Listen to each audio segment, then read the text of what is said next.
ఈరోజు మన టాపిక్ వచ్చేసి కరెన్సీ యొక్క చరిత్ర గురించి తెలుసుకుందాం.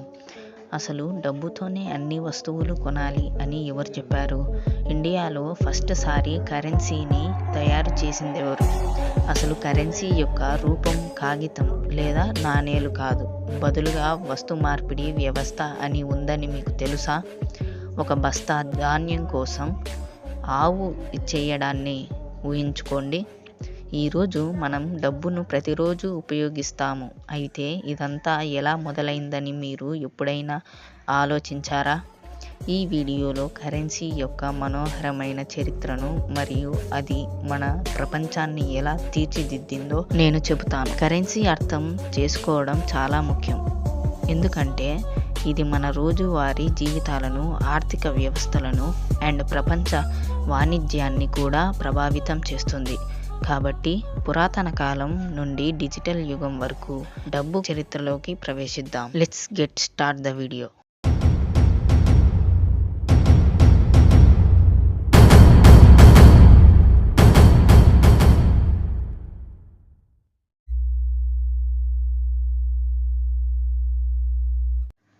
ముందుగా కరెన్సీ గురించి చర్చించుకుందాం. తర్వాత బిట్కాయిన్ గురించి చెబుతాను. తర్వాత మన ఇండియన్ కరెన్సీ గురించి కూడా చెబుతాను. ముందుగా కొంచెం కాయిన్స్ గురించి కూడా ఎప్పుడు ఫస్ట్ నుంచి స్టార్ట్ అయిందో అప్పటి నుంచి తెలుసుకుందాం. పురాతన కాలంలో ప్రజలు వస్తు మార్పిడి విధానాలపై ఆధారపడేవారు. దీని అర్థం వారు నేరుగా వస్తువులు మరియు సేవలను మార్పిడి చేసుకునేవారు. ఫర్ ఎగ్జాంపుల్, నేను ఒక యాపిల్ వ్యాపారిని, నాకు ఒక గొడుగు కావాలి. అప్పుడు ఒక గొడుగు వ్యాపారి దగ్గర నా యాపిల్ పండ్లను ఇచ్చి ఆ గొడుగును తీసుకోవడాన్నే వస్తు మార్పిడి అని అంటారు.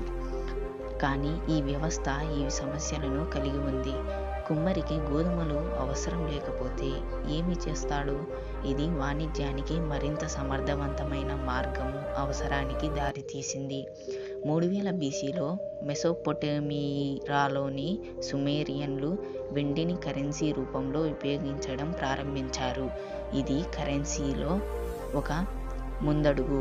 వెండి విలువైనది, మన్నికైనది మరియు చిన్న యూనిట్లుగా విభజించబడింది. కొంతకాలం తరువాత ఇతర నాగరికతలు వివిధ పదార్థాలను డబ్బుగా ఉపయోగించడం మొదలుపెట్టారు. ఈజిప్షియన్లు అంటే ఈజిప్ట్ వాళ్ళు ధాన్యాన్ని ఉపయోగించారు. చైనీయులు అంటే చైనా వాళ్ళు గుండ్లు ఉపయోగించారు. ఇది క్రీస్తు పూర్వం 600 వరకు వేగంగా ముందుకు సాగింది మరియు ఆధునిక టర్కీలో ఉన్న లిడియాలో మొదటి కాయిన్ ముద్రించడాన్ని మనము చూస్తున్నాము. ఈ నాణేలు బంగారు మరియు వెండి యొక్క సహజ మిశ్రమం అయిన ఎలక్ట్రమ్ నుండి తయారు చేయబడ్డాయి. కాయిన్స్ వాణిజ్యాన్ని సులభతరం చేశాయి అండ్ మరింత ప్రామాణికం చేశాయి. ప్రజలు ఇప్పుడు వస్తువులు చుట్టూ తిరిగే బదులు తమ జేబులో డబ్బును తీసుకెళ్లవచ్చు. ట్రేడింగ్ ఎక్కువ అవడంతో మరింత అడ్వాన్స్ కరెన్సీ అవసరం ఏర్పడింది. రోమన్ రాజులు చిత్రాలతో కాయిన్స్ని ప్రవేశపెట్టారు. ఇది కరెన్సీపై అధికారం మరియు నమ్మకాన్ని స్థాపించడంతో సహాయపడింది.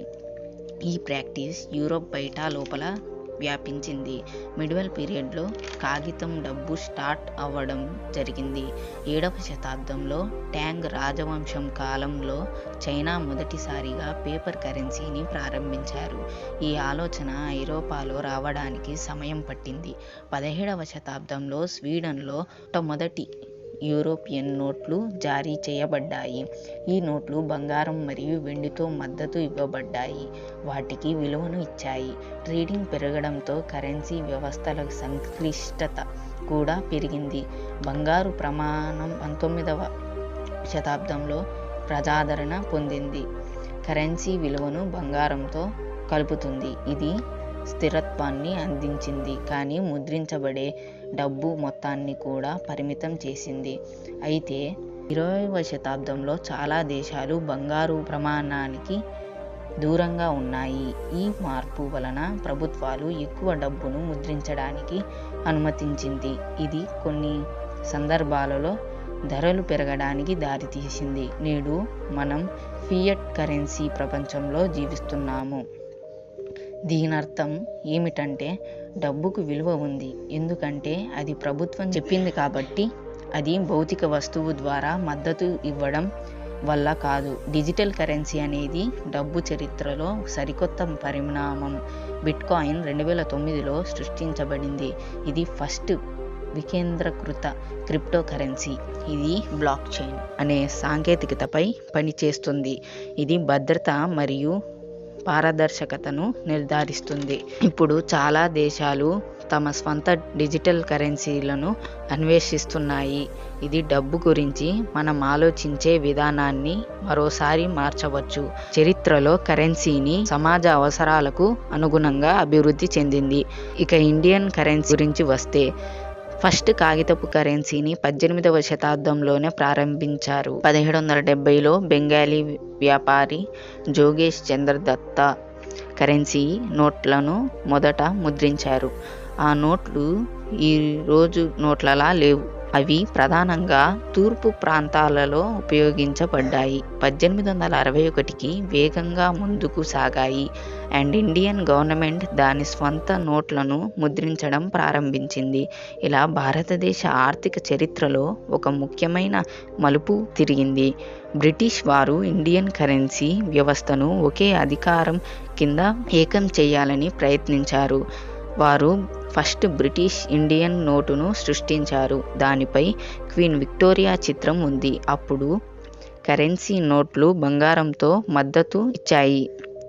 ఇవి భద్రతా భావాన్ని అందించింది. అయితే 20వ శతాబ్దంలో, ముఖ్యంగా 1947లో భారతదేశ స్వాతంత్ర్యం పొందిన తర్వాత ఇది మారిపోయింది. ఇండియా తన గుర్తింపును కనుగొనడం ప్రారంభించినప్పుడు కరెన్సీ నోట్లను దానితో పాటు అభివృద్ధి చెందాయి. 1935లో స్థాపించిన రిజర్వ్ బ్యాంక్ ఆఫ్ ఇండియా కరెన్సీని జారీ చేసే బాధ్యతను ప్రారంభించింది. 1950లో స్వతంత్ర భారతదేశం కరెన్సీ నోట్లు మొదటి శ్రేణిలో ప్రవేశపెట్టారు. ఇది భారతదేశ సాంస్కృతిక వారసత్వం అండ్ విలువలను ప్రతిబింబించే డిజైన్లను కలిగి ఉంది. ఎగ్జాంపుల్, ప్రసిద్ధ అశోక స్తంభాన్ని బలం అండ్ ఐక్యతను చిహ్నంగా ఉపయోగించారు. డెనామినేషన్లో 1, 5, 10 అండ్ 100 వంటి సుపరిచిత సంఖ్యలు ఉన్నాయి. 1990లో ఆర్థిక సరళీకరణతో కరెన్సీ నోట్లు రూపం మళ్ళీ మారిపోయింది. ఫేక్ నోట్లను నిరోధించడానికి కొత్త రంగులతో, సైజులలో అండ్ భద్రతా లక్షణాలను యాడ్ చేశారు. 2005లో మహాత్మా గాంధీ సిరీస్ను ప్రవేశపెట్టారు. నోట్లపై జాతిపితను ప్రదర్శిస్తారు. ఈ నోట్లు భిన్నంగా కనిపించడమే కాకుండా జాతీయత ఇంకా గర్వాన్ని కూడా ప్రతిబింబిస్తాయి. 2016లో భారతదేశం 500 నోట్లు మరియు 100 నోట్ల రూపాయలను రద్దు చేయడం ద్వారా సాహసోపేతమైన అడుగు వేసింది. బ్లాక్ మనీ అండ్ అవినీతిపై పోరాడడానికి ఈ చర్య లక్ష్యంగా పెట్టుకుంది. వాటి స్థానంలో 500 ఇంకా 2000 రూపాయల నోట్లను ప్రవేశపెట్టారు. ఈ నోట్లు రంగు మార్చే సిరాలు ఇంకా మైక్రో ప్రింటింగ్ వంటి అడ్వాన్స్ భద్రతా లక్షణాలతో వచ్చాయి. 2000 రూపాయల నోట్లు ఇండియన్ కరెన్సీ వ్యవస్థలో అత్యధిక విలువ కలిగింది. మన కరెన్సీ నోట్లను రూపొందించడంలో సాంకేతికత పాత్రను మర్చిపోకూడదు. పోలిమార్ నోట్లను మన వ్యవస్థలోనే గొప్పవి. ఈ నోట్లు ఎక్కువ మన్నికైనవి, చినిగిపోవడానికి తక్కువ అవకాశం ఇంకా పర్యావరణానికి అనుకూలమైనవి. ఇండియా కరెన్సీలో నిరంతర పరిణామం దాని ప్రత్యేక ప్రయాణాన్ని ప్రతిబింబిస్తుంది. తరువాత ఈ నోట్ల వెనుక ఉన్న కొన్ని గురించి చెబుతాను. ఫర్ ఎగ్జాంపుల్, కాంగ్రెస్ పార్టీ 150వ వార్షికోత్సవం సందర్భంగా 100 రూపాయల నోట్లను తిరిగి డిజైన్ చేసింది. ఇందులో ఎర్రకోట మరియు ఇతర ఐకానిక్ మైలురాళ్ల చిత్రాలు ఉన్నాయి. ఈ నోట్లు కేవలం కాగితపు ముక్కలే కాదు, అవి చరిత్రను కలిగి ఉంటాయి. అండ్ చరిత్ర గురించి చెప్పాలంటే డిజైన్ల యొక్క సాంస్కృతిక ప్రాముఖ్యతను సృష్టిద్దాం. అండ్ మన డబ్బు సురక్షితంగా ఉండేలా చూసే భద్రతా లక్షణాల గురించి మర్చిపోవద్దు. వాటర్ మార్కులు, మైక్రో ప్రింటింగ్ ఇంకా ఇతర అంశాలు మోసాన్ని నివారించడానికి జాగ్రత్తగా రూపొందించబడ్డాయి. డిజిటల్ పేమెంట్స్ వచ్చిన తర్వాత డబ్బు తయారీ కీలకంగా మారింది.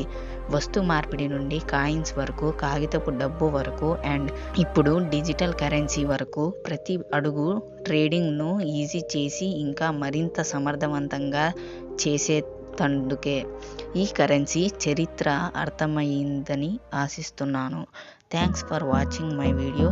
Please like and share my video. Bye. See you in next video. Hold me close till I get up. Time is